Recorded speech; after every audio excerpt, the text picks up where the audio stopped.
Mina ngihlale ngisho ngithi ayi-2 rules otshwala nokuthetha. Number 1, ungabhaleli umuntu iMessage umudakiwe. Number 2, ungayi kophuza inhliziyo isesebhlungu. Angisho uyazi ukuthi mina nasibongile le ntombi yami yase-Mayflower ema-4 sahlukana last month.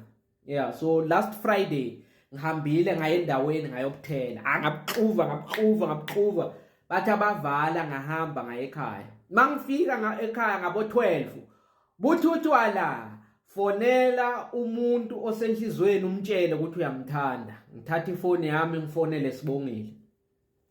Nakayibamba azange ngibingelele nokungibingelela. Uvele wathi ngiyathemba lapho khona kuyasha noma uyabulawa and I'm the only one to save you. Yini ufunani ngalesikhathi? Ngithi hayi Sibongile akusidlela yokuphendula ifoni le unjani? Athi anginaso isikhathi sokuphendulana nawe ukuthi nginjani phela mina ngisathandana nawe ukuthi ungangifonela noma ngangibani isikhathi. Ngithi lalela manje Sibongile uyazi ngisho ukuthi ngisakuthanda angisasho njalo angidrope. Hawu athathe ngidrop and ngiyafuna yabona ukuthi ngi-express lento engaphakathi kimi ngingene ku WhatsApp ngimfune mangithola igama lakhe hayi ngiyabona hawu ngathi ufake i-profile pic entsha ngivule le profile picture ayifakile nguye unendoda bagcoka ikipe efanayo bahlangene ngezihlathi hayi ngithi ngiyasikhulisa kahle ngiyasibuka hayi vele nguye Sibongile inhliziyo yami vele ibe buhlungu ngifuthelana ngimbhalele iMessage ene le message lena bese ngiyidelethile yabona and the more lento engiyibhalile ngikhumbula bengiyibhala phansi so I've reconstructed the message lalela ngikufundele yona iMessage ngimbhalele yona ngimbhalele iMessage ethi abuka ngisayifuna Sibongile I knew towards the end of our relationship that you are a witch ungumthakathi ingabe wafuza ubani oh sorry I said you are a witch you are a bitch in fact you could not wait to move on after you've sucked me dry. You are already on the next unsuspicious guy.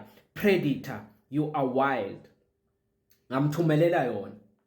Angiceda kumthumelela yona. Hayi mani, sengilele yabona. Manje lamagama engiwabhalile yabona solo ngiyawakhumbula. And mangiwakhumbula ngiwabhala phansi njengoba ngiceda ukufundela wona la.